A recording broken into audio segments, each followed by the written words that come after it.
Hello everyone. देखिए, ये आपके साइंस का नेक्स्ट लेक्चर है जिसमें हम पढ़ेंगे ग्रेविटेशन के बारे में। जैसा कि आपको पता है, इसकी जो थ्योरी क्लासेस हैं वो हम कंप्लीट कर चुके हैं और अब हम पढ़ने वाले हैं ग्रेविटेशन एंड ग्रेविटेशनल जो फोर्स है या फिर जो ग्रेविटी है, यानी कि गुरुत्वीय जो बल है आपका, उससे रिलेटेड जो न्यूमेरिकल आपसे पूछे जाते हैं उनके बारे में। और जैसा कि मैं आपको बताता हूँ कि प्लीज़ आप जो फॉर्मूलाज हैं उनको आप अच्छे से अपनी एक कॉपी में एक पेज पे लिख लिया करो, उनको बार बार रिवाइज करो और उनका मतलब आपको पता होना चाहिए कि m का मतलब क्या है, g का मतलब क्या है, क्या उसकी वैल्यू होती है। ठीक है, अगर आप इन सब चीज़ों को अच्छे से रेडी करते हैं तो न्यूमेरिकल में आपको प्रॉब्लम नहीं आएगी। एग्जैक्ट आपके फॉर्मूला बेस्ड न्यूमेरिकल होते हैं यहाँ पे। ठीक है, तो कुछ चीज़ें मैं आपको स्टार्टिंग में बता देता हूँ, आपको याद रखनी है। जैसे अगर मैं बात करता हूँ कि स्वतंत्रता पूर्वक मान लो पृथ्वी की ओर कोई वस्तु गिर रही है, तो हमने जो गति है, जो मोशन है, उसकी 3 इक्वेशन बताई थी मैंने आपको। कि 3 इक्वेशन आप याद रखिएगा। चलो मैं फिर से बता देता हूं।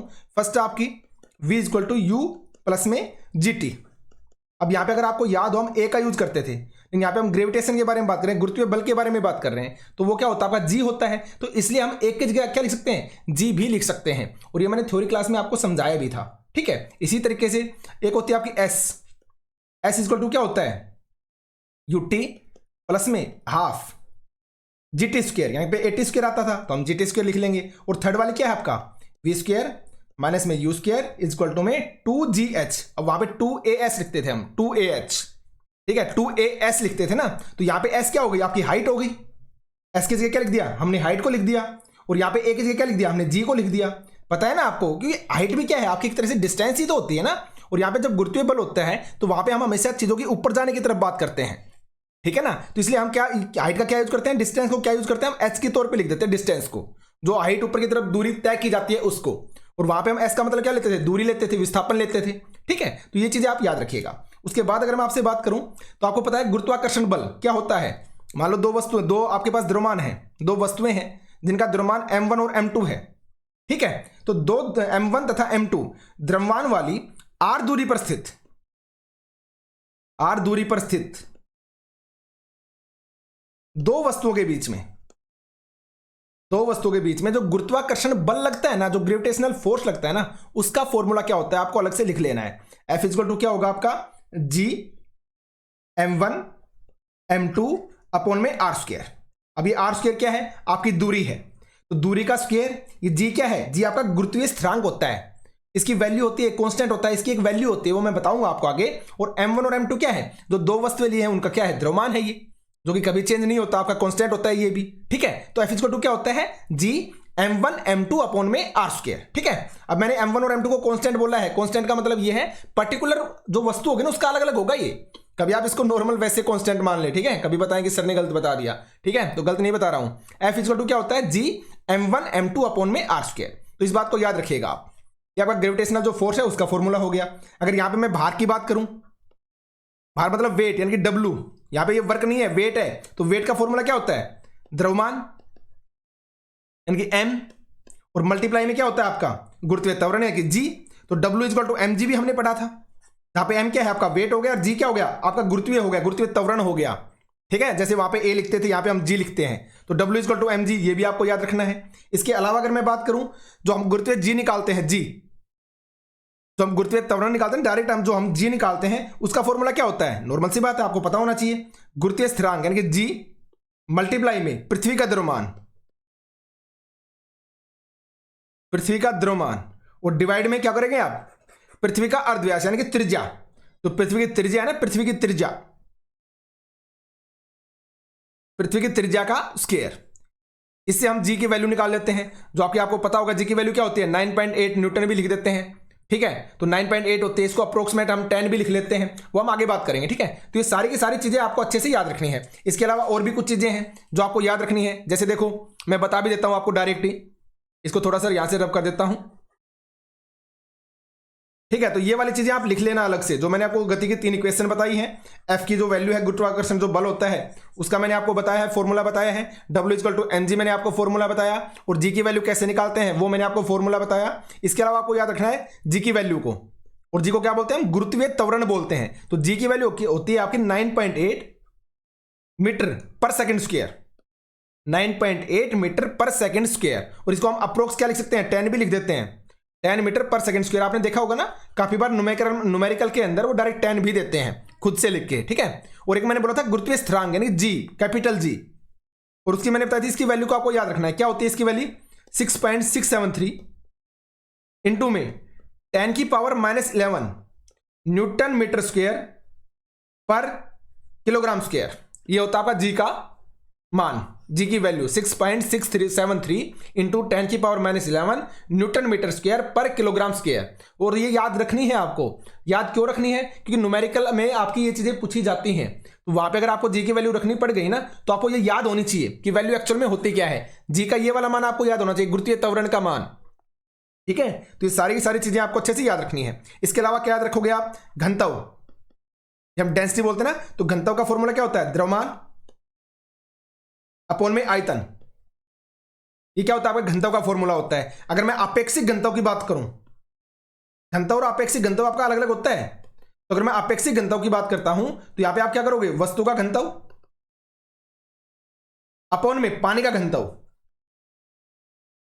यानी पानी के घनत्व से रिलेटेड होता है आपका आपेक्षिक घनत्व। तो आपेक्षिक घनत्व का फॉर्मूला होता है जो वस्तु है उस वस्तु का घनत्व लोगे आप, अपॉन में पानी का घनत्व लोगे आप। और नॉर्मल घनत्व का फॉर्मूला अगर पूछा जाए तो द्रव्यमान अपॉन में आयतन, ठीक है।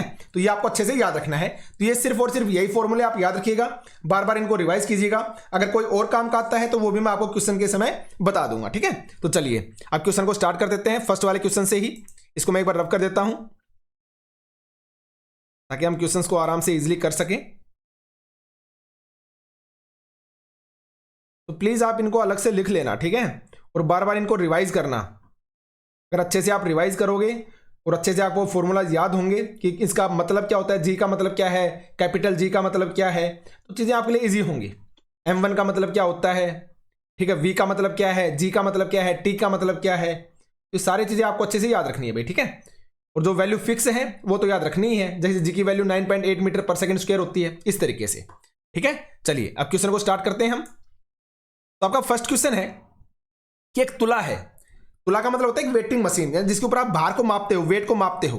तो एक तुला पर यानी कि वेटिंग मशीन पर आपका जो द्रव्यमान है ना वो 42 kg है। आप उसके ऊपर अपना माप तोलते हैं, आप उस पर खड़े होते हैं और आपका जो द्रव्यमान है वो 42 kg आता है। तो क्या आपका द्रव्यमान 42 kg से अधिक है या फिर कम है? इसका आंसर आपसे पूछा है। देखो द्रव्यमान के बारे में हमेशा मैं एक बात आपसे हमेशा बोलता हूं, जो मैंने थ्योरी करवाई थी तब भी मैंने वहां पे बोली थी कि जो द्रव्यमान होता है ना वो आपका स्थिर रहता है। चाहे आप कहीं पे भी चले जाइए, चाहे आप पृथ्वी पर हैं, चाहे चंद्रमा पे, आप कहीं पे भी चले जाइए, जो द्रव्यमान है ना वो हमेशा आपका स्थिर रहता है। तो नॉर्मल सी बात है, कितना रहेगा आपका? 42 kg रहेगा ना, आपका 42 kg से अधिक जाएगा ना आपका 42 kg से कम जाएगा, क्योंकि ये तो स्थिर रहता है। जो द्रव्यमान है वो क्या होता है? आपका स्थिर होता है द्रव्यमान, तो वो चेंज थोड़ी ना होता है द्रव्यमान। तो द्रव्यमान अगर स्थिर है तो वैल्यू क्या होगी? आपकी 42 kg होगी। सीधा और सिंपल सा लॉजिक है, ठीक है, समझ में आ गई बात। तो फर्स्ट वाले का आंसर आपका 42 kg ही आएगा, लॉजिक को समझना है। अब नेक्स्ट देखिए आप कि आपके पास एक रुई का बोरा है तथा एक लोहे की छड़ है। अब रुई के बारे में आपको अच्छे से पता है ये कितनी हल्की होती है, और एक आपके पास लोहे की छड़ है। तुला पर मापने पर दोनों 100 kg द्रव्यमान दर्शाते हैं, तो वास्तविकता में वो क्या है? एक दूसरे से भारी है। तो क्या आप बता सकते हैं कि कौन सा भारी है और क्यों भारी है? अब मुझे खुद बताइए, रुई ज्यादा भारी होगी या लोहे की छड़ ज्यादा भारी होगी? क्योंकि द्रव्यमान तो आपका स्थिर होता है, लेकिन नॉर्मल सी बात है कहीं ना कहीं ये क्या है? एक दूसरे से वास्तविकता में एक दूसरे से भारी है। क्लियरली बोल रखा है कि एक दूसरे से वेट में ज्यादा है, एक कम है और दूसरा क्या है आपका ज्यादा है। भार के अंदर द्रव्यमान और भार दोनों अलग अलग चीजें होती हैं, ये भी याद रखिएगा आप, ठीक है। तो यहां पे क्या होगा भाई? नॉर्मल सी बात है, जो लोहा है वो आपका ज्यादा भारी होगा। अब लोहे का ज्यादा भारी होने का रीजन क्या है? क्योंकि जो लोहे का जो घनत्व है ना वो आपका ज्यादा होता है। लोहे का जो घनत्व होता है वो आपका ज्यादा होता है। तो रीजन आप क्या दोगे कि लोहे का घनत्व यानी कि डेंसिटी, लोहे का जो घनत्व है वो रुई के घनत्व से, रुई के घनत्व से क्या होता है? अधिक होता है, ठीक है। तो इसलिए भारी क्या आएगा? इसलिए आपकी जो लोहे की छड़ है वो आपकी ज्यादा भारी आएगी, ठीक है। तो ये बात आप अच्छे से याद रखोगे भाई। नेक्स्ट देखते हैं अगला वाला। देखिए आप कि पृथ्वी तथा उसकी सतह पर रखी किसी 1 किलोग्राम की वस्तु के बीच गुरुत्वीय बल का परिमाण कितना होगा? गुरुत्वीय बल का परिमाण मतलब इनकी जी की वैल्यू, स्मॉल वाली जी की वैल्यू वो आपको निकालनी है। तो पृथ्वी का द्रव्यमान गिवन है आपके सामने कि 6 की पावर 6 इंटू 10 की पावर 6 इंटू 10 की पावर 24 kg। ये 24 साथ है भाई, इसके साथ 24 kg, ठीक है। और जो पृथ्वी की त्रिज्या है वो 6.4 इंटू 10 की पावर 6 मीटर दे रखी है, ठीक है। तो अब आपसे पूछा है, अब देखो ये प्रैक्टिकल है, और आप सभी को जी की वैल्यू के बारे में पता है कितनी होती है, 9.8 न्यूटन होती है, या फिर आप इसको ये भी लिख सकते हैं 9.8 मीटर पर सेकंड स्क्वायर, ये भी आप लिखते हो। तो जी की वैल्यू तो फिक्स है, तो आप डायरेक्ट भी आंसर बता सकते हो इसका, लेकिन फिर भी अगर दे रखा है तो हम कैसे ड्राइव करेंगे वो देख लेते हैं। अब देखो पृथ्वी का द्रव्यमान क्या होता है, पृथ्वी का द्रव्यमान क्या होता है, गिवन है आपके सामने 6 × 10⁻24 गिवन है। वस्तु का द्रव्यमान क्या गिवन है, अगर आप क्वेश्चन में देखते तो वस्तु का द्रव्यमान क्या गिवन है, 1 kg गिवन है, ये आपका 1 kg हो गया। पृथ्वी की त्रिज्या क्या गिवन है, पृथ्वी की त्रिज्या यानी कि आर कितनी है आपके पास गिवन, 6.4 × 10⁻6 मीटर आपके सामने एक गिवन है। अब देखिए निकालना क्या है आपको, जी निकालना है, जी की यानी कि गुरुत्वीय बल की वैल्यू आपको निकालनी है। और जी का फॉर्मूला मैंने आपको जस्ट अभी बताया था, जी क्या होता है, G equal to G capital G, जिसे हमने स्थिरांक बोला था, ठीक है, गुरुत्वीय स्थिरांक जिसे हम बोला था, तो जी इंटू में मास ऑफ अर्थ, नीचे ई का मतलब है मास ऑफ अर्थ, इंटू में तो आपकी जो वस्तु है उसका द्रव्यमान, और डिवाइड में क्या करोगे आप, आर स्क्वायर, यानी जो पृथ्वी की त्रिज्या है उसका स्क्वायर। तो बस कुछ नहीं करना, सोल्व कर दो भाई। अब जी की वैल्यू क्या रखोगे आप, 6.673 इंटू में 10⁻11 करोगे, मल्टीप्लाई में आप क्या रखोगे, एम यानी कि मास, पृथ्वी का जो द्रव्यमान है वो आप रखोगे, मास ऑफ अर्थ रखोगे आप, तो 6 × 10⁻24 मल्टीप्लाई में वस्तु क्या है आपकी 1 kg है, डिवाइड में क्या है आपका त्रिज्या का स्क्वायर यानी कि 6.4 इंटू में 10⁻6 और इसका स्क्वायर, ठीक है, इसका स्क्वायर कर रखा है। समझ में आ गई बात। तो अब आपको सिर्फ कुछ नहीं करना है, इसको सोल्व करना है। अब नॉर्मल सी बात है, जब आप इसका स्क्वायर करते हो तो ये आपका 6 दूनी 12 हो जाएगा, या आप ऊपर जाके जाओगे तो -12 हो जाएगा, -12 हो जाएगा ना, ये -12 और ये -11 -23, तो सिर्फ और सिर्फ 10⁻1 ही बचेगी आपके पास, और बाकी को आप कट कर लोगे। समझ में आ गया ना, तो इसको आप कट करके देखना, तो जब आप इसको सोल्व करते हो तो 9.8 न्यूटन ही आएगा आपका आंसर, ठीक है, या 9.8 मीटर पर सेकंड स्क्वायर भी आप लिख सकते हो, ठीक है। तो यही आपकी जी की वैल्यू आएगी, तो ये बात आपको अच्छे से याद रखनी है। अब आगे आइए, अब देखो ये नेक्स्ट वाला क्वेश्चन आपके पास सामने कि दो वस्तुओं के बीच लगने वाले गुरुत्वाकर्षण बल क्या होगा। दो वस्तुओं के बीच जो लगने वाला जो गुरुत्वाकर्षण बल है वो क्या होगा यदि एक वस्तु का द्रव्यमान दुगना कर दिया जाए, वस्तुओं के बीच की दूरी दुगनी कर दी जाए तथा 3 गुनी कर दी जाए। दोनों वस्तुओं के द्रव्यमान क्या कर दिए जाए, दुगने कर दिए जाए, दोनों वस्तुओं के। यहां पे देखिए एक वस्तु का बोला था और यहां पे बोला है दोनों वस्तुओं के जो द्रव्यमान है वो दुगना कर दिया जाए। अगर आपको गुरुत्वाकर्षण बल का फॉर्मूला पता है ना, तो नॉर्मल सी बात है ये क्वेश्चन क्या हो गए आपके लिए बेहद ही इजी हो गए। तो गुरुत्वाकर्षण बल का फॉर्मूला आपको याद है, जस्ट मैंने अभी आपको बताया था, अगर आपको याद हो तो। अभी हमने स्टार्टिंग जब क्वेश्चन करे थे ना, तो मैंने कुछ फॉर्मूलाज आपको बताए थे। तो एफ की वैल्यू क्या होती है, एफ इक्वल टू होता है जी m1 m2 और डिवाइड में r स्क्वायर। ये आपका गुरुत्वाकर्षण बल का फॉर्मूला होता है, मैंने स्टार्टिंग में ही आपको बताया था ये वाला। तो अगर आपको ये याद है तो क्वेश्चन आपके लिए बेहद इजी है। अब एक बात बताइए, इसने बोला कि एक वस्तु का द्रव्यमान दुगना कर दीजिए, एक वस्तु का, दोनों में से एक वस्तु का। अब देखो मान लो इसका द्रव्यमान 1 था, इसका द्रव्यमान भी हम 1 मान के चले थे और बाकी चीजें भी आपकी ठीक है। तो अगर मैं इसका मान लो किसी एक वस्तु का द्रव्यमान 2 कर देता हूं, एक की जगह 2 कर देता हूं, तो आप खुद नहीं समझ रहे हो फोर कितने गुना हो गया, 2 गुना डायरेक्ट नहीं हो जाएगा।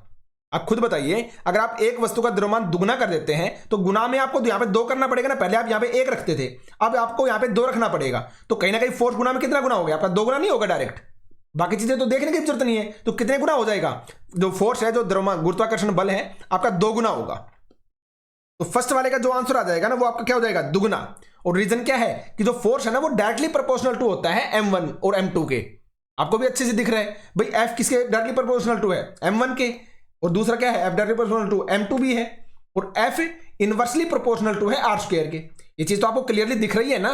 तो अगर फोर्स बढ़ रहा है उसी स्पीड से आपका m1 बढ़ेगा, या जिस स्पीड से m1 बढ़ रहा है उसी स्पीड से आपका फोर्स बढ़ेगा। तो अगर आप इसको दुगना करते हो तो फोर्स भी दुगना हो जाएगा। समझ आ गई ना बात। अब आगे देखिए, सेकंड वाले में है अगर वस्तुओं के बीच की दूरी दुगनी तथा 3 गुनी कर दी जाए। अब देखो दूरी नीचे है आपकी, अब मान लो फिलहाल आपकी दूरी आपने 1 कर रखी थी, अब इन्होंने क्या बोल दिया कि दोनों वस्तुओं के बीच की दूरी को आप दुगना कर दो। वस्तु के बीच की दूरी को क्या कर रहे हो आप, वस्तु के बीच की दूरी को दुगना कर रहे हो। तो नॉर्मल सी बात है, आर की जगह क्या रखोगे आप देखो रख के दिखाता हूं आपको, ठीक है। F equal to G m1 m2 upon में r स्क्वायर। अब इसने बोला दुगना कर दो, मान लो फिलहाल आपने 1 कर रखी थी, अब आपने 2 गुनी कर दी, तो अंदर आप 2 रखोगे, बाहर आपका स्क्वायर है, 2 दूनी क्या हो गया आपका 4 नहीं हो गया। तो कितने गुना हो गया, गुरुत्वाकर्षण बल कितना गुना हो गया? आपका 4 गुना हो गया, कि आपने क्या कर दिया? दुगुना कर दिया ना, तो 1/4 हो गया ना। तो 1/4 गुना नहीं हो गया? कितने गुना? 4 गुना नहीं, 1/4 गुना, क्योंकि बटे में 1/4 है ना ये, तो 1/4 गुना हो गया। समझ में आ गई बात? अगर आप 3 गुना करते हो तो 3 रखोगे आप, F = G M1 M2 अपन R की जगह क्या रखोगे आप? 3 रखोगे, ये 3 गुना बोला है ना इसे, 3 गुना। तो जैसे आपने 3 रखा, 3 का स्क्वायर करोगे क्या आएगा? नीचे आपका 9 आएगा, तो कितने गुना होगा? F = डायरेक्टली प्रोपोर्शनल टू 1/9, यानी कि 1/9 गुना नहीं हो गया, क्योंकि नीचे है ना आपका 9, तो ऊपर आप 1 मान सकते हो, तो 1/9, तो 1/9 गुना हो जाएगा। सेकंड वाले का आंसर क्या हो गया? 1 का तो 1/4 आ जाएगा जब दुगुनी करते हैं, और जब 3 गुना करते हैं तो 1/9 गुना, याद रखिएगा आप, ठीक है। अब देखते हैं नेक्स्ट वाला 3 नंबर पे। अब 3 नंबर वाला क्या है, इसको मैं थोड़ा सा रब कर देता हूं, इसको मिटा देता हूं भाई, ताकि क्वेश्चन को आराम से कर सके हम। अब थर्ड वाला देखो आप। अब थर्ड वाले में इसने क्या बोला था कि दोनों वस्तुओं के द्रव्यमान दुगने कर दिए जाएं, दोनों वस्तुओं के, यानी कि M1 के भी M2 के भी दोनों दुगना कर दो भाई। F = G, तो एज इट इज F1 को भी दुगना कर दिया आपने, ठीक है भाई। जो सेकंड वाली है उसको भी दुगना कर दिया, और नीचे आपका R² है ही, जब ये भी दुगना ये भी दुगना, कितना हो गया? 2 दूनी 4, तो 4 कितने गुना हो गया? आपका 4 गुना हो गया। बताओ कहां पे सोचने की जरूरत है? समझ में आ गई बात? क्यों हो गया? क्योंकि फोर्स क्या है? डायरेक्टली प्रोपोर्शनल टू है M1 और M2 के, और इनवर्सली प्रोपोर्शनल टू है R² के, तो इसलिए क्या हो जाएगा? ये फोर्स आपका 4 गुना हो जाएगा, ठीक है। तो थर्ड वाले का आंसर हो जाएगा 4 गुना। ये बात आपको अच्छे से याद रखनी है भाई, ठीक है। चलिए अब आगे बढ़े, समझ में आ गया ना आपको अच्छे से? तो ये 4 नंबर क्वेश्चन था भाई, और इसको आप अच्छे से कंसेप्ट को समझ के करना, तभी वहां पे कर पाओगे। अगर रटोगे ना तो वहां पे नहीं कर पाओगे, गारंटी इस बात की, ठीक है। चलिए आगे देखते हैं।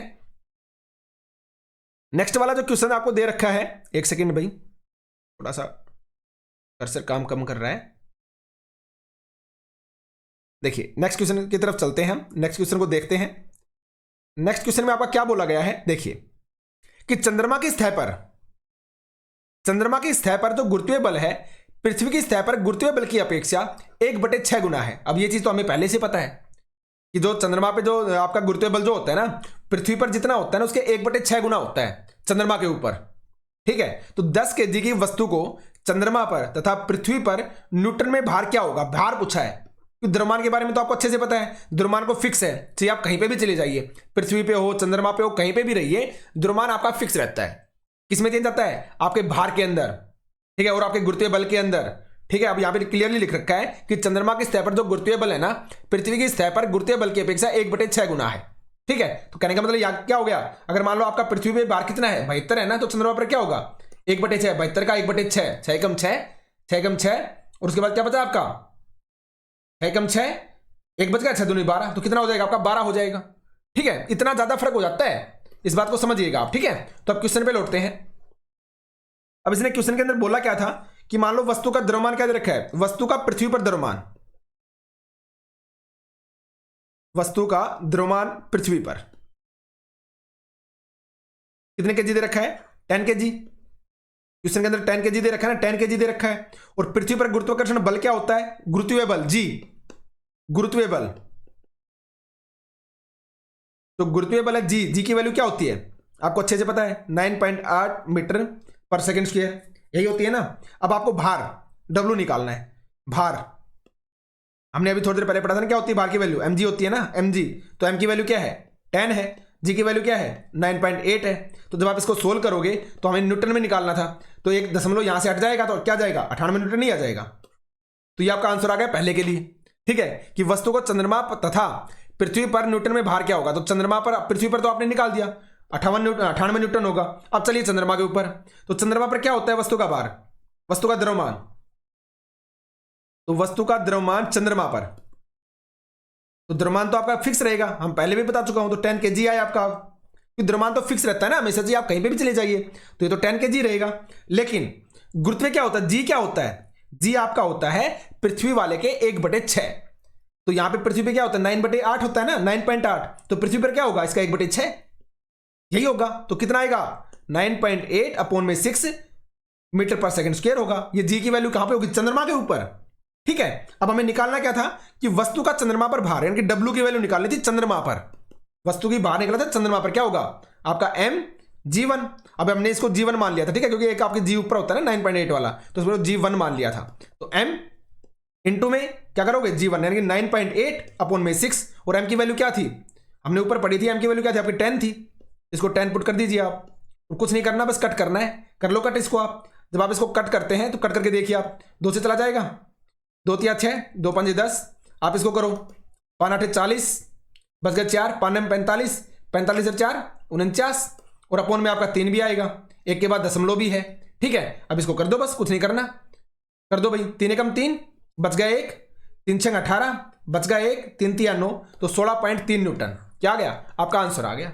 समझ में आ गई बात। तो पृथ्वी पर जो भार होगा वो 98 न्यूटन आया था, और चंद्रमा पर जो भार आएगा वो आपका 16.3 न्यूटन आएगा, ठीक है। तो इस बात को आप याद रखिएगा, अगर 16.3 को अगर आप करते हैं ना 6 से गुना, तो लगभग आपका 98 ही आता है। तो वही तो बात हमने बोली थी कि पृथ्वी पर जो आपका भार होगा, गुरुत्वीय बल जो होता है, वो चंद्रमा पर जो गुरुत्वीय बल होता है ना, उसका क्या होता है 6 गुना होता है। या आप ऐसा भी बोल सकते हैं उल्टा करके कि चंद्रमा पर जो गुरुत्वीय बल होता है, पृथ्वी पर गुरुत्वीय बल का 1/6 गुना होता है, ठीक है। पृथ्वी के रिस्पेक्ट में बोलते हैं तो 6 गुना, अगर आप चंद्रमा के रिस्पेक्ट में बोलते हैं तो 1/6 गुना, ठीक है। तो ये आपका आंसर आ जाएगा।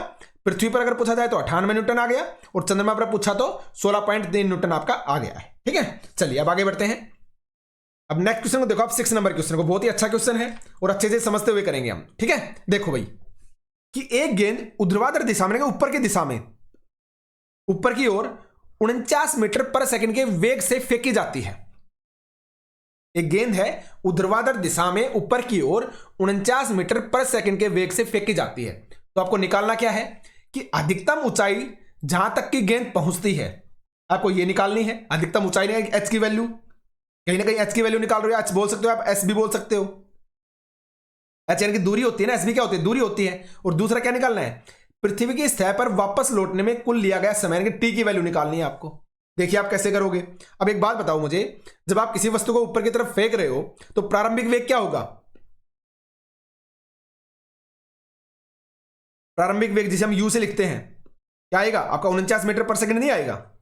एक गेंद ऊर्ध्वाधर दिशा में ऊपर की ओर इतने वेग से फेंकी जाती है, यहां पे बोल दिया इतने वेग से फेंकी गई, तो प्रारंभिक वेग क्या हो गया आपका 49 मीटर पर सेकंड हो गया ना। जीरो मत मानना कि वो पहले से स्थिर थी फिर वो फेंकी है, ऐसा नहीं मानना। यहां पे क्लियरली दिया है ऊपर की ओर 49 मीटर पर सेकंड के वेग से फेंकी गई, यानी कि प्रारंभिक वेग ही उसका इतना था 49 मीटर पर सेकंड।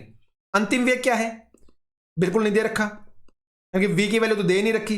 अंतिम वेग क्या होगा आपका 0 होगा, 0 मीटर पर सेकंड। अच्छा अब यहां पे एक चीज आपको याद रखनी है, यहां पे हम जो g का मान लेंगे ना, g का मतलब क्या होता है गुरुत्वीय त्वरण।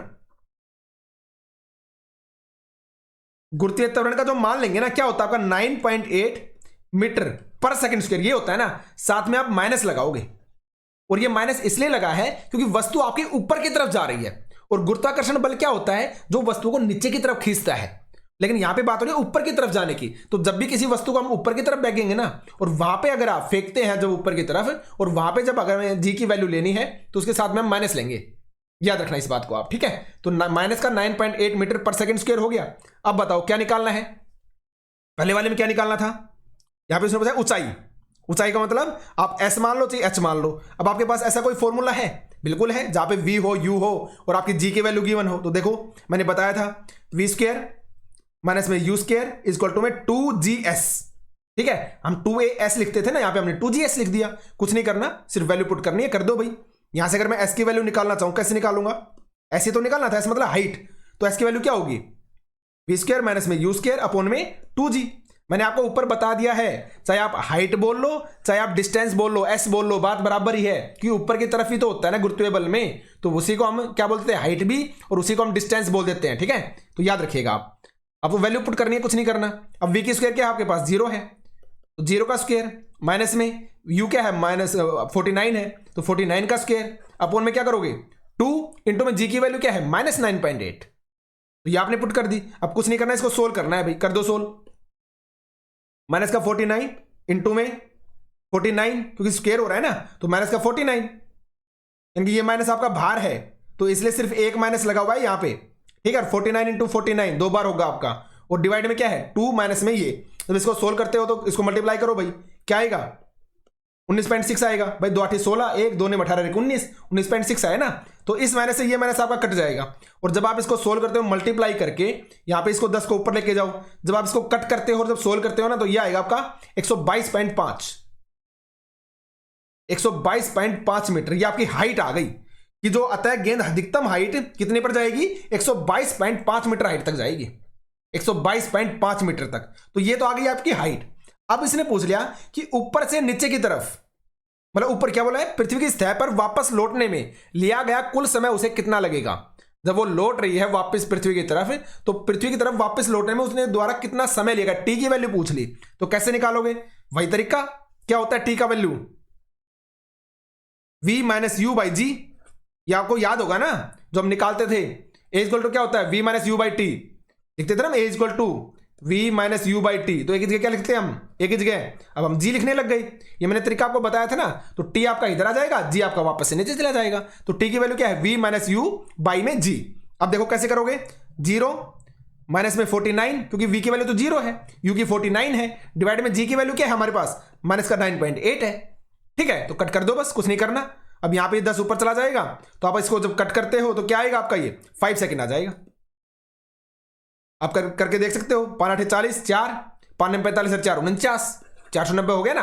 तो 5 सेकंड क्या जाएगा, आपका आंसर आ जाएगा। नहीं 5 सेकंड नहीं, अब 5 सेकंड क्या आया, जब वापस नीचे आ रही है ना, इसने पूछा था पृथ्वी की सतह पर वापस लौटने में लिया गया कुल समय, कुल समय पूछा है। तो नॉर्मल सी बात है, क्या करेगा, अतः पृथ्वी पर आने में कुल लगा जो समय क्या होगा, 5 सेकंड प्लस में 5 सेकंड, जहां से उसने फेंकी थी तो ऊपर जाने वाला समय भी तो काउंट करोगे। तो 5 सेकंड ऊपर जाने में लगे और 5 सेकंड उसको नीचे आने में लगे, सीधा और सिंपल सा है। तो कितने हो गए, 5 और 5 आपका 10 सेकंड। तो टोटल क्या आ गया आपका, 10 सेकंड आ गया। तो ये बात आपको अच्छे से याद रखनी है कि पृथ्वी पर आने में कुल कितना समय लगा, आपका जाने वाला समय भी काउंट करेंगे, आने वाला भी। ठीक है, तो 5 सेकंड ऊपर जाने में और 5 सेकंड आने में, टोटल आपके 10 सेकंड लग गए। ठीक है, तो याद रखिएगा भाई। तो ये आपका क्वेश्चन था, नेक्स्ट वाला क्वेश्चन नंबर 6। अब आगे देखते हैं, समझ में आ गया ना। तो अगर नहीं आए तो कम से कम 2 से 3 बार इस वीडियो को देखना, इजीली आप समझ लोगे। ठीक है, चलिए नेक्स्ट देखते हैं। 19.6 मीटर ऊंची एक मीनार की चोटी से एक पत्थर छोड़ा गया।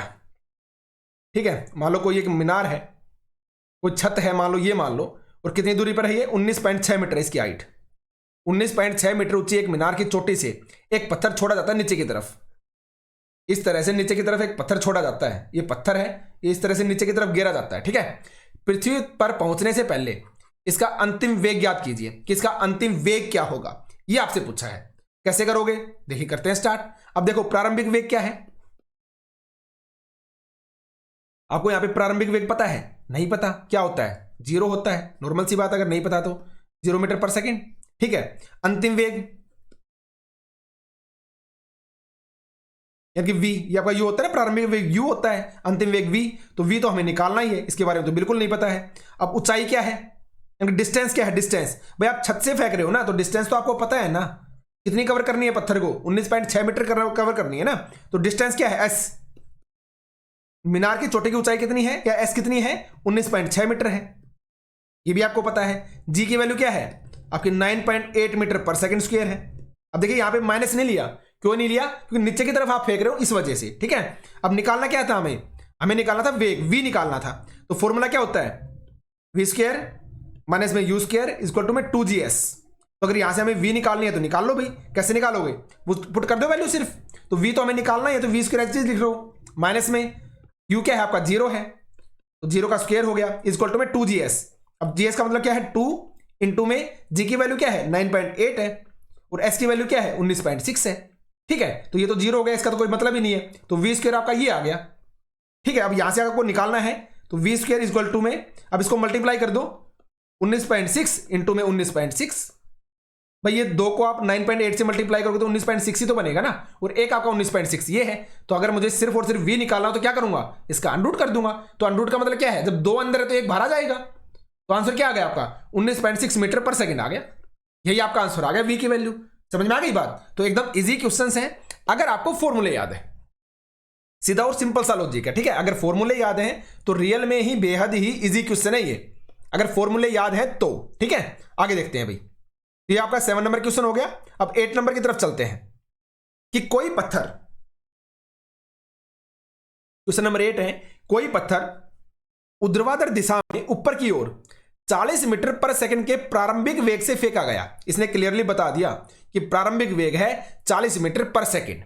जी की वैल्यू क्या गिवन है, 10 मीटर पर सेकंड लेते हुए ग्राफ की सहायता से पत्थर द्वारा चली गई अधिकतम ऊंचाई याद कीजिए। अब इसकी कोई जरूरत नहीं है, वहां पे आपके पास रिटन एग्जाम नहीं आएगा कि वहां पे आपको ग्राफ बनाना है। आपको सिर्फ इतना याद रखना है कि अधिकतम ऊंचाई ज्ञात कीजिए, नेट विस्थापन यानी कि डिस्प्लेसमेंट तथा पत्थर द्वारा चली गई कुल दूरी भी आपको निकालनी है कि कितनी होगी, बस ये आपको निकालना है। कर दो स्टार्ट, सारी चीजें आपको अच्छे से पता है। अब देखो प्रारंभिक वेग दे दिया, प्रारंभिक वेग क्या है, यू की वैल्यू 40 मीटर पर सेकंड दे रखी है ना। अब अंतिम वेग क्या होगा,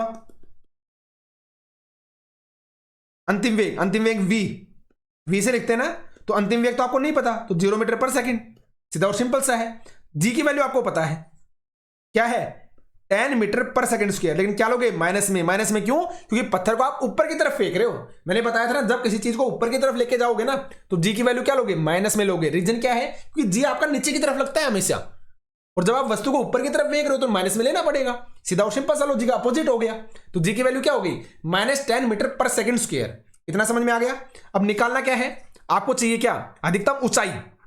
अधिकतम ऊंचाई का मतलब हो गया एस की वैल्यू, तो हमारे पास फॉर्मूला है वी स्क्वायर माइनस में यू स्क्वायर इक्वल टू में 2GS। अब देख लो, वी की वैल्यू हमारे पास है, यू की वैल्यू हमारे पास है, और आपकी जो जी है, जी की वैल्यू हमारे पास है, एस निकल जाएगा। आपके जो गति के नियम है ना, हर चीज का तोड़ है, वही आपके लगेंगे। तो जब भी पेपर देने जाओ ना, उसको आप अलग से लिख लो साइड के अंदर, जो भी गति के नियम है, जो भी आपके मोशन के रूल हैं, जो भी आपको याद हो, उन सबको एक साइड में लिख लो। उन्हीं के ऊपर बेस्ड ही क्वेश्चन आने हैं और वहीं से वो सोल्व भी होंगे। ठीक है, अब देखो पुट करना है सिर्फ। तो एस की वैल्यू यहां से क्या होती है, पहले भी निकाल चुके हैं, वी स्क्वायर माइनस में यू स्क्वायर अपॉन में 2G, यही तो होता है। सिर्फ वैल्यू पुट करनी है भाई, कर दो भाई।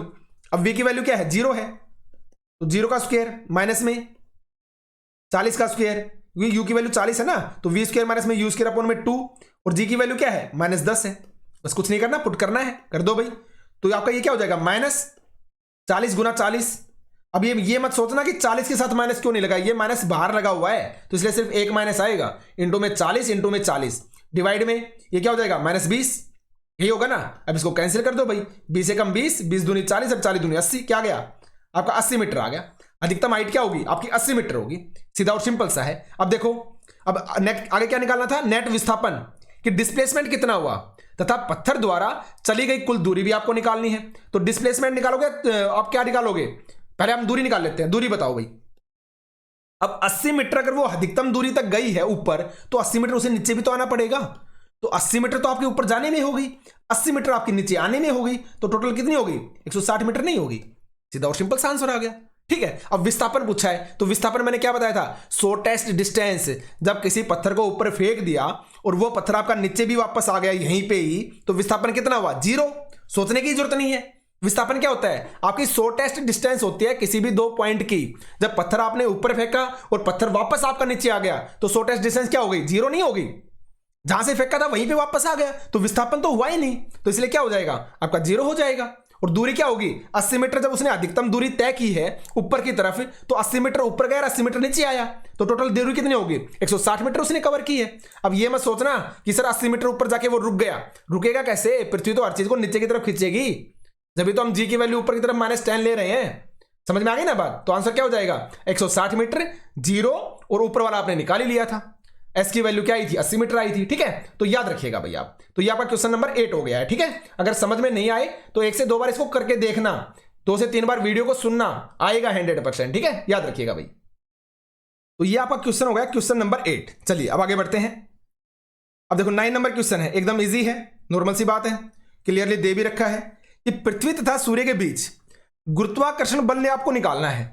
और दिया क्या है, पृथ्वी का द्रव्यमान ये 10 की पावर 24 है भाई, 10 की पावर 24 kg, और सूर्य का द्रव्यमान 2 × 10 की पावर 30 kg। ठीक है, और दोनों के बीच की जो औसत दूरी है ना, वो 1.5 × 10 की पावर 11 मीटर है।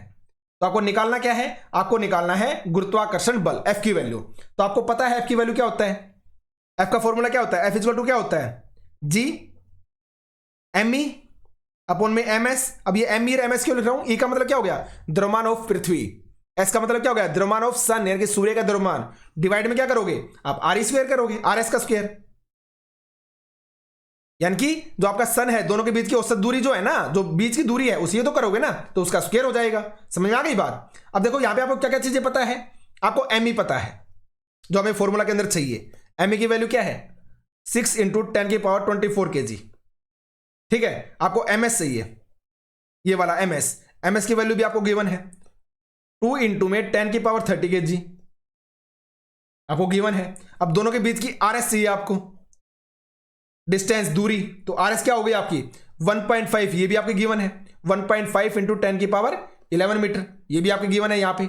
अब निकालना क्या था, अब देखो और क्या चाहिए, फॉर्मूले के अकॉर्डिंग आपको जी चाहिए, तो जी की वैल्यू मैंने आपको बताई थी, जरूरत पड़ेगी याद रखना क्या होती है, 6.673 इंटू 10 की पावर -11 न्यूटन मीटर स्क्वायर पर किलोग्राम स्क्वायर। तो ये यूनिट भी याद रखना कि जी का जो आपसे पूछा जा सकता है कि जी के जो मात्रा का क्या होता है या यूनिट क्या होते हैं, यूनिट तो न्यूटन मीटर स्क्वायर पर किलोग्राम स्क्वायर, तो ये भी आपको अच्छे से याद रखनी है।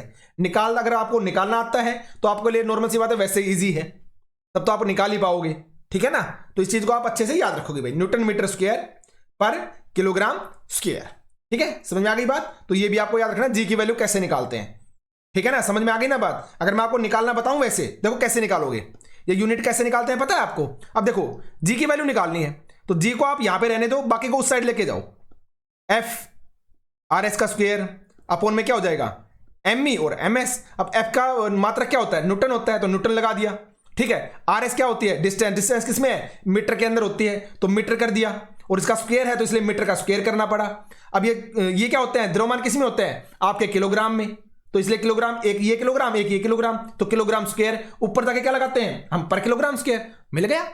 हर चीज फॉर्मूले के अंदर है, कोई भी चीज रटने की जरूरत नहीं है। अगर आपके पास क्वेश्चन आ गया कि जी की यूनिट बताइए, मात्रक बताइए, यूनिट बताइए, तो आप कंफ्यूज रहेंगे, न्यूटन मीटर स्क्वायर पर किलोग्राम स्क्वायर होगा या न्यूटन मीटर क्यूब पर किलोग्राम क्यूब होगा, आप कंफ्यूज रहेंगे। लेकिन अगर आपको ये फॉर्मूला याद है ना तो कंफ्यूजन होगा ही नहीं, तुरंत निकाल दोगे।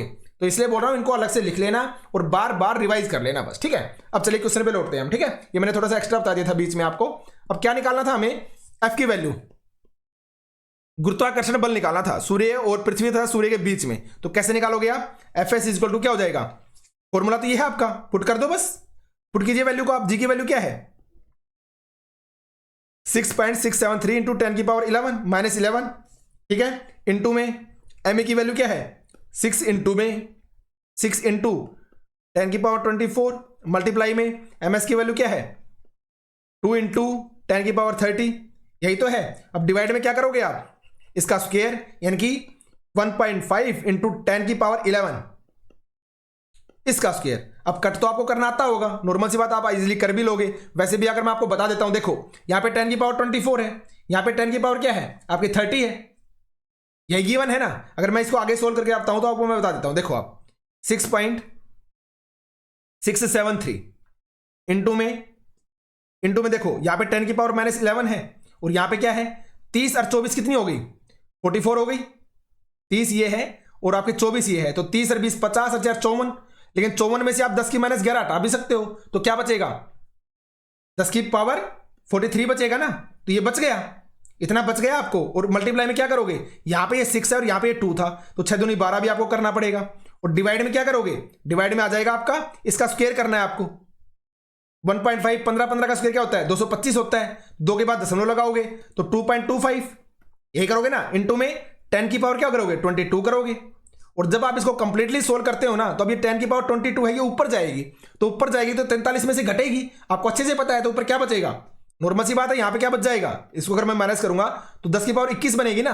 तो जब आप इसको कंप्लीट बाकी आप सोल्व कर लेना, ये दशमलव हटा के इनको कट करके, तो क्या आएगा आंसर 35.3959 35.59 इंटू में 10 की पावर 21 न्यूटन।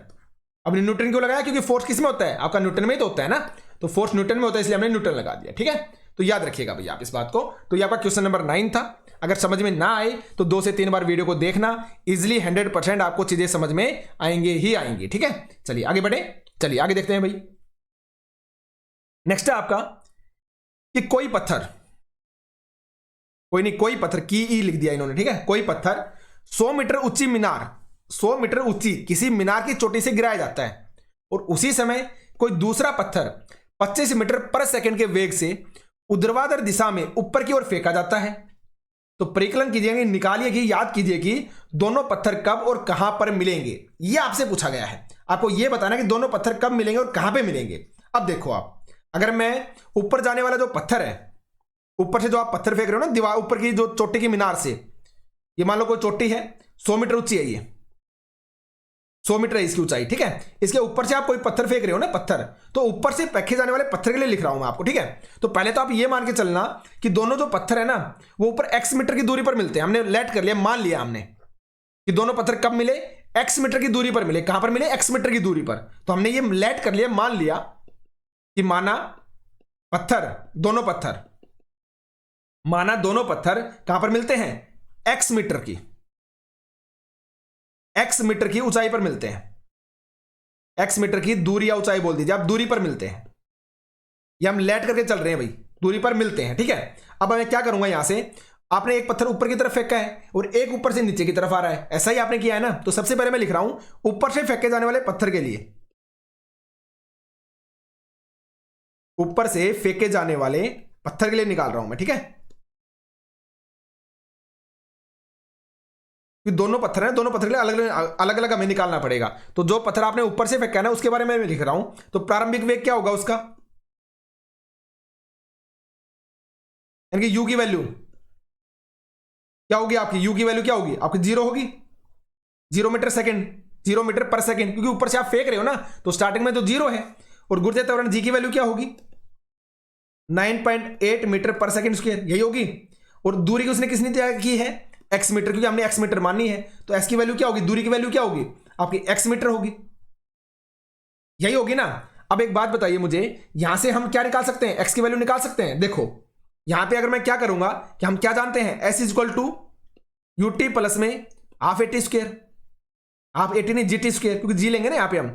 तो s equal to ut plus में हाफ gt स्क्वायर, ये फॉर्मूला तो हमें पता है ना, बस वैल्यू पुट कर दो। कैसे करोगे, s की वैल्यू क्या है, x है, तो मैंने x पुट कर दी, इक्वल टू u की वैल्यू क्या है, 0 है। तो जैसे आपने 0 पुट किया तो कंप्लीट 0 बन गया, प्लस में 1/2, g की वैल्यू क्या है, 9.8 है। तो 9.8 का क्या करोगे, 9.8 टी स्क्वायर, यही करोगे ना आप, तो निकाल दो भाई। अब आगे क्या करोगे, ये तो आपका 0 बन गया कंप्लीट, क्योंकि 0 से मल्टीप्लाई 0 हो जाएगा। तो आगे क्या आएगा, x इक्वल टू 4.9, क्योंकि 2 से ये मल्टीप्लाई कट जाएगा ना, 2 चौक 8 और 2 9 18, 4.9 बचेगा, 4.9 टी स्क्वायर। ये आपकी x की वैल्यू आ गई, दूरी की वैल्यू आ गई। तो इसको आप अलग से लिख लेना, याद कर लेना, x क्या आ गई, 4.9 टी स्क्वायर। ये आ गई आपकी x की वैल्यू, आ गई x की वैल्यू। अब आगे कैसे करोगे, ये तो आपने x की वैल्यू निकाल दी। अब देखो, अब आइए आप सेकंड वाले पत्थर पर। अगर जो पत्थर आप नीचे से ऊपर की तरफ फेंक रहे हो, जो पत्थर आपने नीचे, थोड़ा सा लेंथी सवाल है, मुझे थोड़ा सा रब भी करना पड़ेगा, तो यहां तक आप याद रख लेना भाई, ठीक है। मैं इसको थोड़ा सा मिटा देता हूं, ठीक है। यहां पे हमने x की वैल्यू निकालनी है, कैसे निकाली है वो आप देख चुके हो, ठीक है। थोड़ा सा मुझे रफ करना पड़ेगा, यहां पे मिटाना पड़ेगा भाई, ठीक है। देखो थोड़ा सा लेंथी क्वेश्चन है बस ये, बाकी है इजी, क्योंकि फॉर्मूला बेस्ड है तो इजी है, लेकिन बस थोड़ा सा लेंथी है भाई। इस बात को मैं ऊपर लिख दूंगा, x equal to 4.9 t square, ठीक है। अब देखो हमने यहां पे क्या निकाल लिया,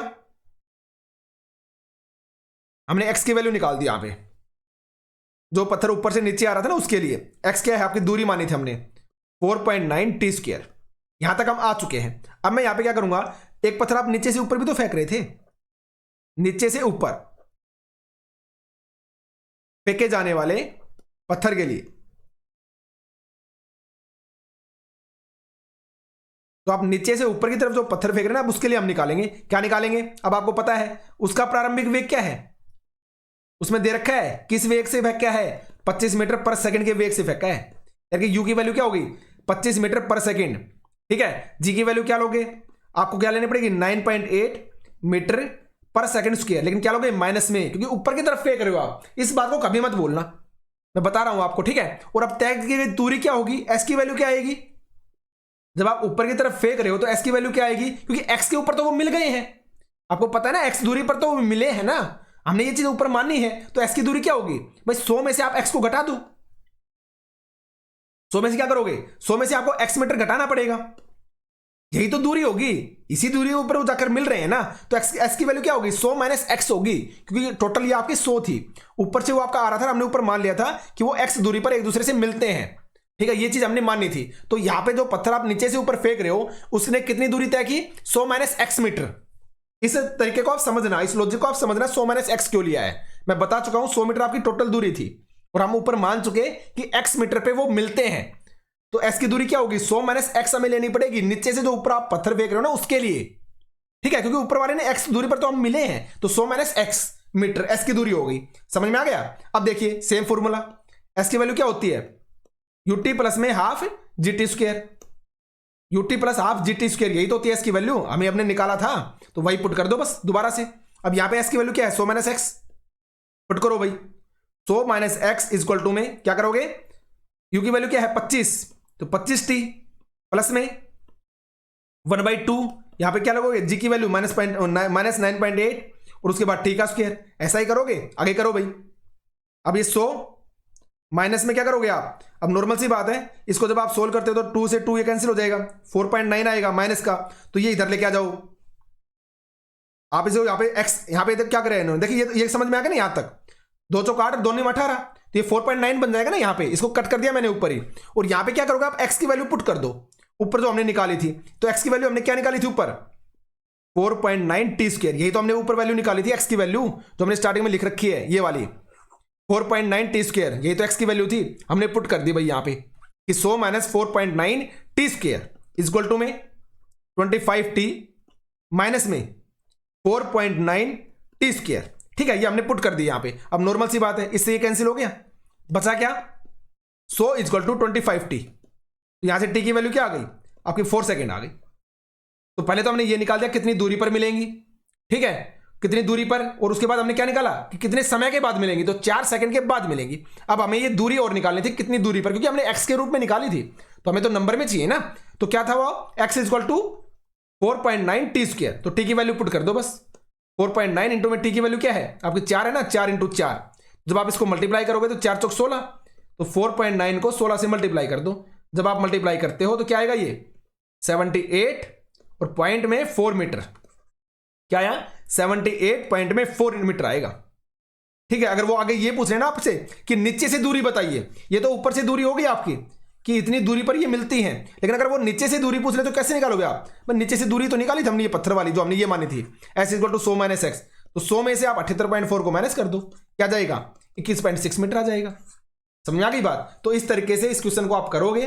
अगर समझ में नहीं आता है तो प्लीज आप 2 बार 3 बार इस वीडियो को देखना, इन क्वेश्चंस को रीड करना, 100% आपके समझ में आएंगे ही आएंगे। ऊपर से दूरी निकाल दी, नीचे से दूरी निकाल दी, कितने समय बाद मिलेंगे, कितनी दूरी पर मिलेंगे, सारी चीज हमने इस क्वेश्चन के अंदर बता दी है, ठीक है। चलिए अब आगे बढ़ते हैं।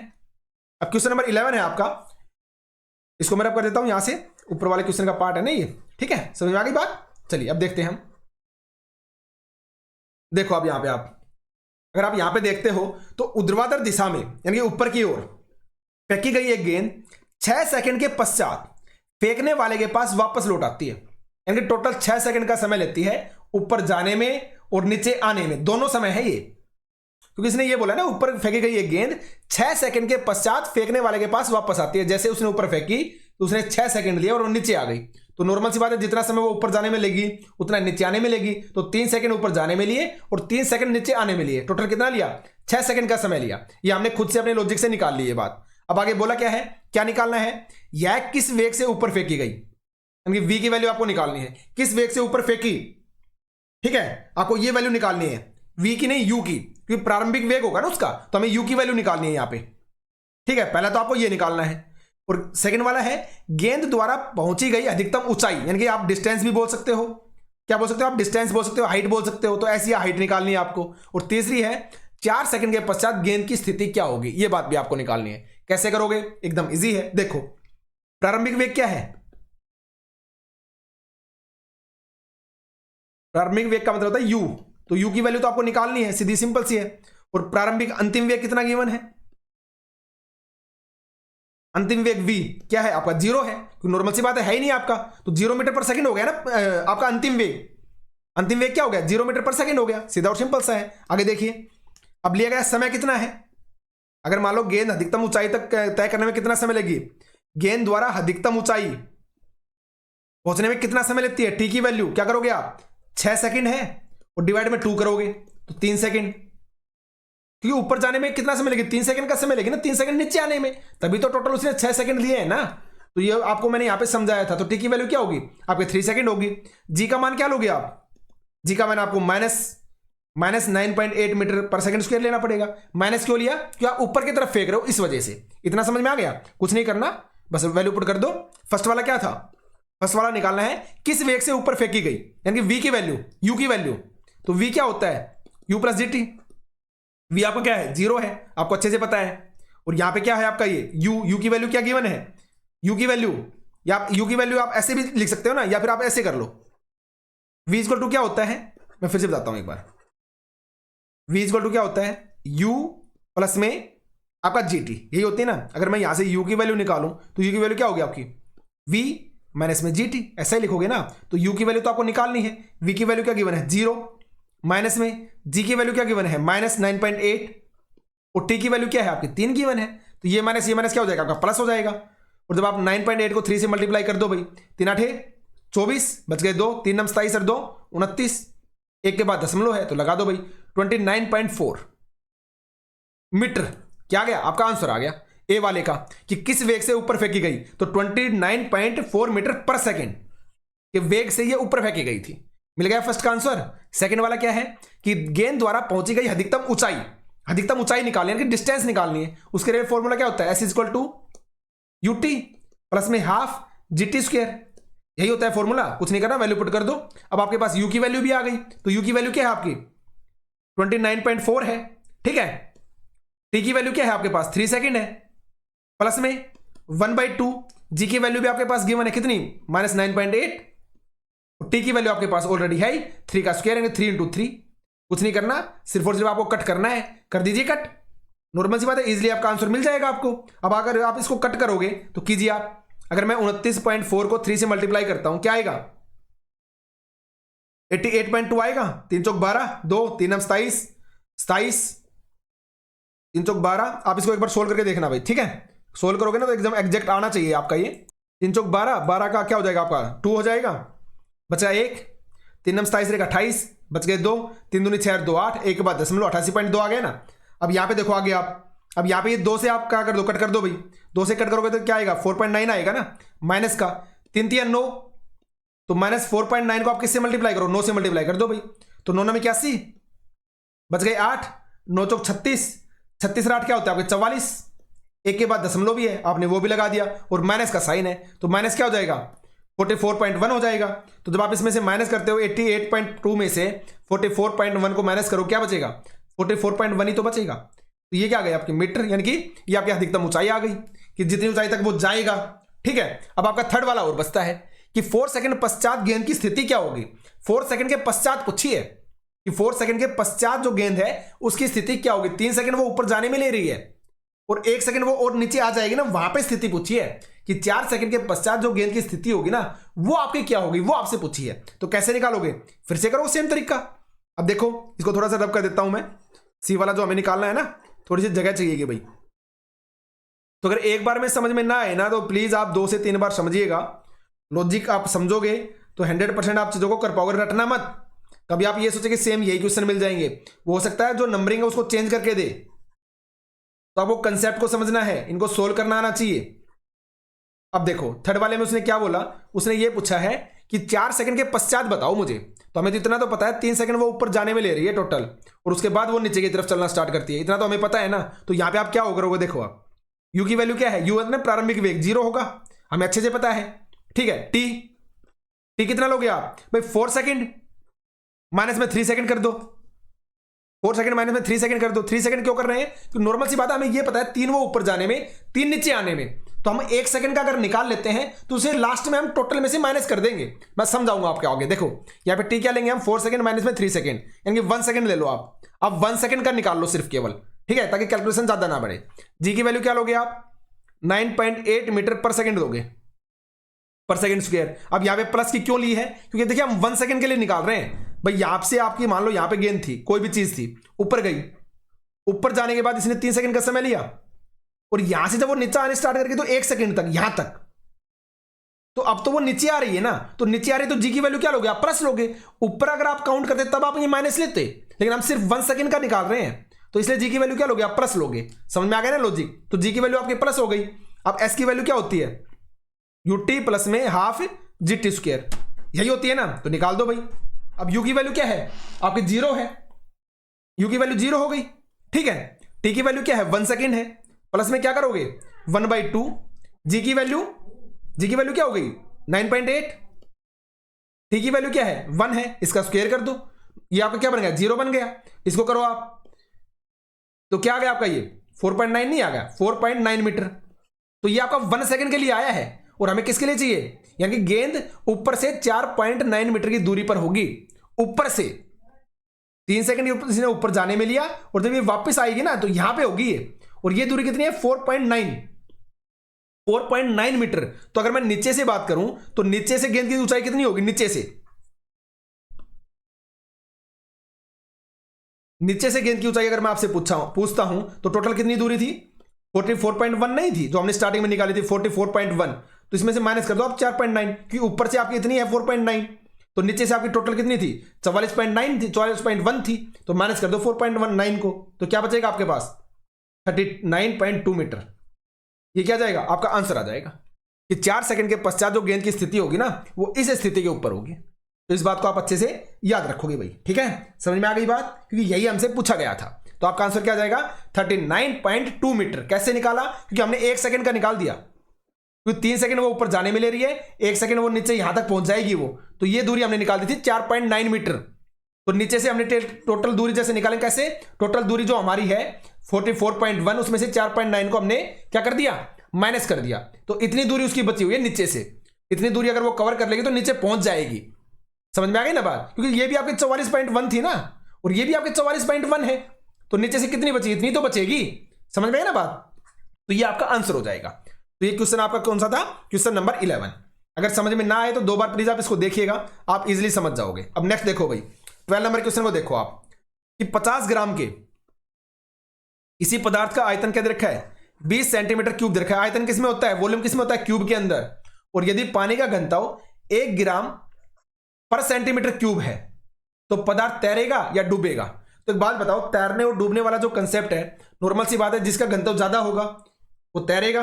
मान लो पानी का घनत्व ज्यादा है तो पानी के ऊपर कौन सी चीज तैरेगी, जिसका घनत्व पानी के घनत्व से क्या होगा, कम होगा या ज्यादा होगा, कम होगा, तैरेगी। ज्यादा होगा, डूब जाएगी।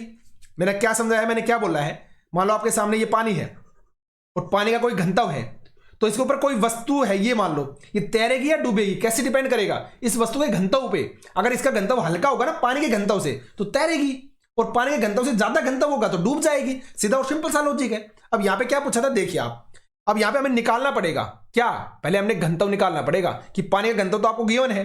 अगर पानी के घनत्व से इसका घनत्व कम आ जाता है तो तैरेगा, नहीं तो डूब जाएगा। तो हमें घनत्व निकालना है एक्चुअल में। तो देखो आप, पदार्थ का द्रव्यमान क्या है, लॉजिक समझ गए ना, पदार्थ का द्रव्यमान क्या गिवन है 50 ग्राम, ठीक है। अब इसने बोला पदार्थ का आयतन, पदार्थ का आयतन कितना है 20 सेंटीमीटर क्यूब, यही गिवन है ना। अब निकालना क्या है, पदार्थ का घनत्व। घनत्व का मतलब क्या होता है, द्रव्यमान अपोन में आयतन, द्रव्यमान अपोन में आयतन। मैंने स्टार्टिंग में बताया था, फॉर्मूला याद रखना। तो द्रव्यमान कितना गिवन है 50 बटे में क्या करोगे आप, आयतन 20, कट कर दो भाई, क्या आया 2.5, 2 दूनी 4.5, तो 2.5 आया ना क्या घनत्व, 2.5 ग्राम सेंटीमीटर क्यूब, यही आएगा ना सेंटीमीटर क्यूब, ग्राम पर सेंटीमीटर क्यूब, ऐसे लिखोगे ना आप इसको।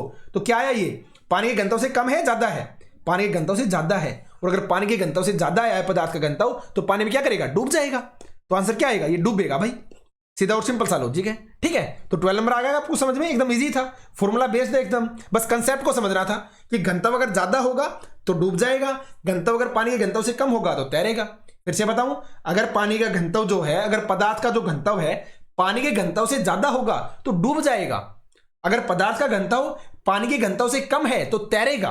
बस ये कंसेप्ट था, ठीक है। अब आगे देखिए नेक्स्ट वाला, 500 ग्राम के एक मोहरबंद पैकेट का आयतन 350 सेंटीमीटर क्यूब है।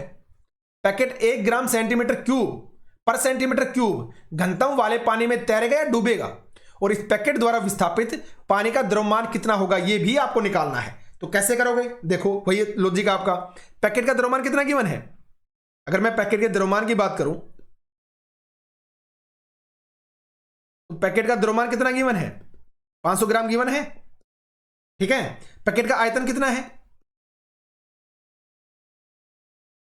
अगर हम पैकेट के आयतन की बात करते हैं कितना है 350 सेंटीमीटर क्यूब, ये गिवन है। अब इसने आगे क्या बोला, पैकेट का घनत्व निकाल दो भाई। पैकेट का घनत्व सेम फॉर्मूला क्या होता है, द्रव्यमान अपॉन आयतन, द्रव्यमान अपॉन में आयतन। तो द्रव्यमान की वैल्यू क्या है आपकी गिवन है 500 और अपॉन में आयतन कितना है 350 है। कुछ नहीं करना, कट कर दो, 5 से जाएगा 5 7 35, 5 एकम 5 10, निकाल दो भाई, 7 एकम 7 बच गया 3, 7 चौक 28 बच गया 2, फिर क्या करोगे आप 7 एकम 7 बच गए 3, 7 चौक 28 बच गए 2, 7 या 21, तो क्या आया लगभग आपका 1.43 सेंटीमीटर ग्राम सेंटीमीटर क्यूब पर सेंटीमीटर क्यूब। तो आप ऐसे लिख दो, या फिर अगर यहां पे पर का निशान लगा देते हो 3 लिख दोगे आप, ठीक है। तो 1.43 ग्राम पर सेंटीमीटर क्यूब क्या आ गया आपका, ये घनत्व आ गया। तो यहां तक आपको चीजें समझ में आ गई, ये क्या आ गया आपका घनत्व निकल के आ गया है। अब इसने आगे पूछा क्या था कि आपको द्रव्यमान भी निकालना है, तो ये तो आपका घनत्व निकल के आ गया। द्रव्यमान कैसे निकालोगे भाई, नॉर्मल सी बात है, घनत्व को आयतन से मल्टीप्लाई कर दो, ऐसा ही करोगे ना आप। तो देखो आप अभी पहले तो आपको ये बताओ ये डूबेगा या तैरेगा। अब पानी का घनत्व आपका ये है,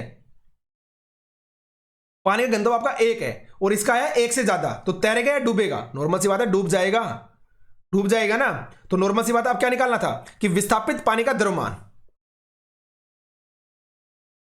इस पैकेट के द्वारा विस्थापित पानी का द्रव्यमान निकालना है। तो विस्थापित पानी का द्रव्यमान कैसे निकालोगे, घनत्व मल्टीप्लाई में आयतन, घनत्व मल्टीप्लाई में आयतन, ठीक है, ऐसे ही करोगे ना।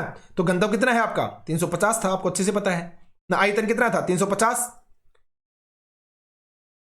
और घनत्व कितना था आपका 1, तो क्या आ गया 350 ग्राम नहीं आ गया, कितना आ गया 350 ग्राम नहीं आ गया, क्योंकि पानी घनत्व कितना था आपका 1 ही तो गिवन था ना।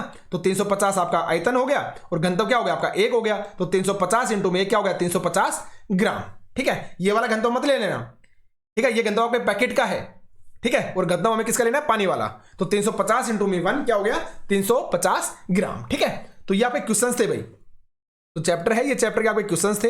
तो प्लीज आप इनको अच्छे से रिवाइज कीजिएगा, 2 से 3 बार वीडियो को देखना। अगर आपको समझ में नहीं आए 100% चीजें आपको समझ में आएंगी ही आएंगी, इस बात को आप अच्छे से याद रखोगे। जितने भी फॉर्मूलाज हैं उनको अलग से लिख लेना, बार बार उनको रिवाइज करना। तो चलिए जल्दी मिलते हैं नेक्स्ट चैप्टर में, धन्यवाद।